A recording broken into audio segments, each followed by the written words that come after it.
Il sindaco di Sora, Roberto De Donatis, ha convocato giovedì 14 ottobre una conferenza stampa in vista del ballottaggio del prossimo 17 e 18 ottobre, nella quale ha illustrato ai due candidati a sindaco alcuni progetti di rilevanza portati avanti negli anni di amministrazione per la città di Sora. Oltre ai circa 18 milioni di euro di fondi destinati alle scuole, ci sono progetti di rigenerazione urbana che interessano l'area dell'ex Tomassi ed il progetto della scuola innovativa di Renzo Piano, che vanno sicuramente tenuti in considerazione. Abbiamo messo da parte i tanti finanziamenti ottenuti in questa conferenza stampa perché siamo certi che chiunque ricoprirà il ruolo di sindaco saprà gestire al meglio, come il buon padre di famiglia, le opere finanziate e da realizzare. Abbiamo parlato però di situazioni che a nostro avviso, progetti che rappresentano la visione di futuro, il volano di sviluppo per la città di Sora, progetti sui quali mi sono speso in questi anni, che solo la pandemia ha parzialmente sospeso e che sono in buona sostanza la riqualificazione dell'area dell'ex Tomassi, progetto nel quale crediamo molto perché parte da una rigenerazione urbana della legge del 2017 della Regione Lazio, che è arrivata a compimento nel mese di settembre con la delibera di Consiglio Comunale che ha approvato la nuova cartografia che riguarda questa rigenerazione. Il soggetto promotore privato ha tutto l'interesse finalmente a procedere alacremente per la realizzazione di un complesso che possa consentire anche l'attivazione del cosiddetto superbonus e quindi la possibilità di attivare un volano economico che rappresenta il credito d'imposta, che deve essere ottenuto entro e non oltre il 2023 attraverso un passaggio importante che è la realizzazione del 60% delle opere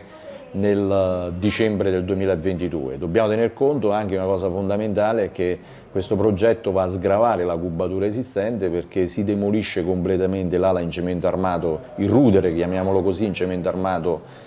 che si trova adiacente a via Buozzi. Un progetto importante, un progetto sul quale vorrei la chiarezza che finora non mi sembra che sia stata in qualche modo enunciata dai due candidati sindaci. Questo anche in virtù di un'assenza totale del confronto che non c'è mai stato. Aggiungo che l'altro punto importante, ma su quello ormai siamo in una fase decisiva, è il progetto esecutivo della scuola sperimentale dell'architetto Piano nell'area Renzo Piano nell'area dell'ex Mattatoio, ormai approvato. Il decreto del ministro Bianchi è stato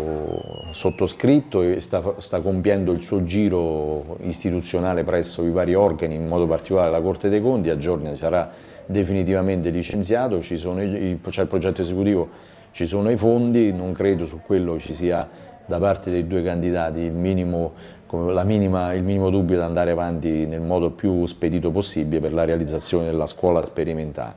Altri due punti fondamentali che il sindaco uscente sottopone all'attenzione dei futuri amministratori sono la pubblica illuminazione e la società Ambiente e Salute. L'altro punto è la pubblica illuminazione, un progetto di straordinaria importanza, progetto che riesce a mettere in campo un'idea di smart city con telecamere a controllo intelligente, un progetto che risolverà definitivamente il problema della pubblica illuminazione in tutte le zone della città, sia nel centro che nelle periferie, un progetto nel quale non si può fare assolutamente un passo indietro, tra l'altro attraverso un'adesione al protocollo Consip interamente pubblico, vuol dire avere la garanzia di progetti fatti per le città dall'ente più elevato che è lo Stato. Per concludere, la società Ambiente, che è davvero un asset strategico fondamentale per il futuro, dopo l'acquisizione all'interno del patrimonio della farmacia comunale, è in grado di poter erogare servizi di qualità a un rating molto alto, è finalmente una società che può erogare ulteriori servizi. Noi pensiamo dalla manutenzione e quindi l'attenzione al decoro fino anche ai servizi cimiteriali, ma anche molto altro, perché lo statuto della società consente di poter avere in affidamento anche ulteriori servizi rispetto a quelli che svolge attualmente. La farmacia interamente pubblica è stato un importante pezzo che ha consentito la composizione di un mosaico a vantaggio della città che è nettamente in grado di erogare migliori servizi. Concludo facendo un grande in bocca al lupo a tutti e due i candidati, che possano esprimersi al meglio sempre nell'interesse della nostra amata città di Sora.